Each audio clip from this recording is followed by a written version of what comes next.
Please introduce yourself. My name is Toles. I make sound. I make visual things. I'm a native Detroiter, raised on the east side of Detroit, Michigan. All right, now you're definitely a part of Detroit's hip hop scene, and being that we had this forum coming up about Detroit's hip hop history, what does Detroit's hip hop history mean to you? Oh man, I mean that was, I would say like the primary culture I emerged from. You know, I watched it happen from the beginning, man. I remember buying the DJ Los and Easy B record in 1988 at Kingsway, you know.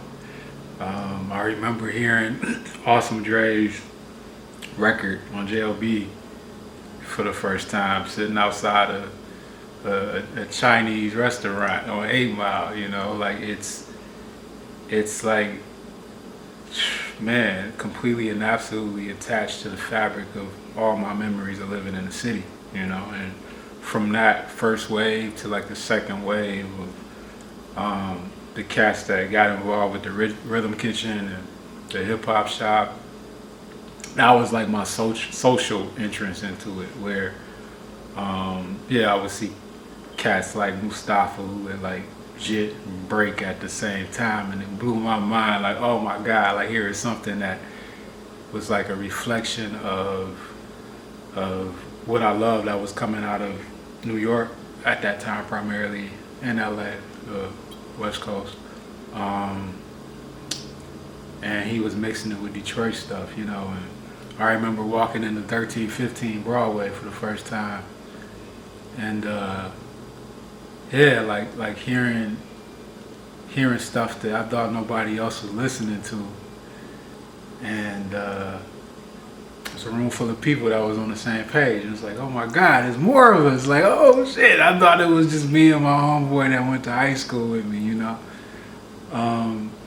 So that was my inauguration into actually, I guess, being a participant in the experience of Detroit hip hop in the city. And yeah, man, from that point it was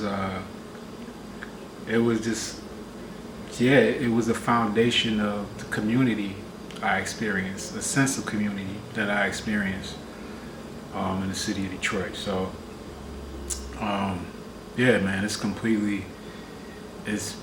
completely a part of my experience socially since I was probably like, you know, 15, 16, you know, and then like recording by the time like I was 19, 20.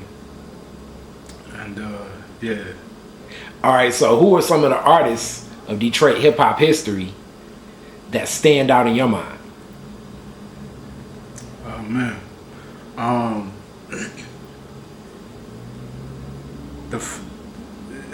a whole bunch of people. I mean, first, definitely Awesome Dre. Awesome Dre is probably, you know, our Kaz, our Cool Herc, our, you know, like he brought it home first. So him, and he's still fresh as hell. He's still cool as hell. Him, Mercer Zamir, who I kind of regard as being like the Rakim of Detroit hip hop. You know, Easy B and DJ Los for like arriving first. And Los is just an incredible DJ. I think it gets completely and tragically overlooked, but man, the way people overlook Boss, I don't understand. Like Boss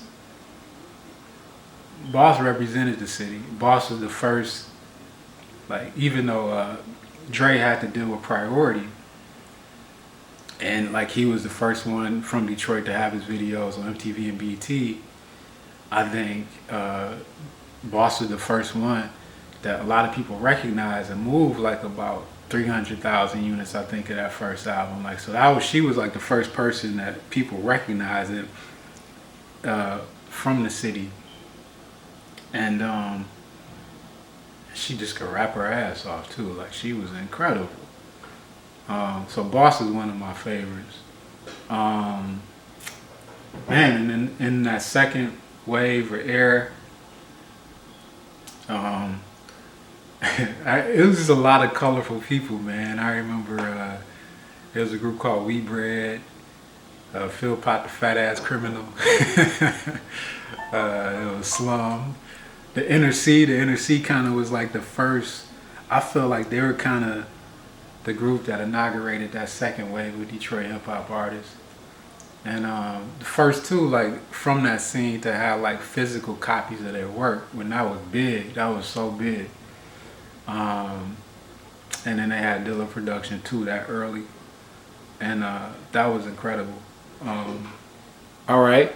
So Saturday, October 3rd, we're gonna have this panel about this. It's gonna be you, DJ Los, and Firstborn at Tony V's, which used to be Alvin's.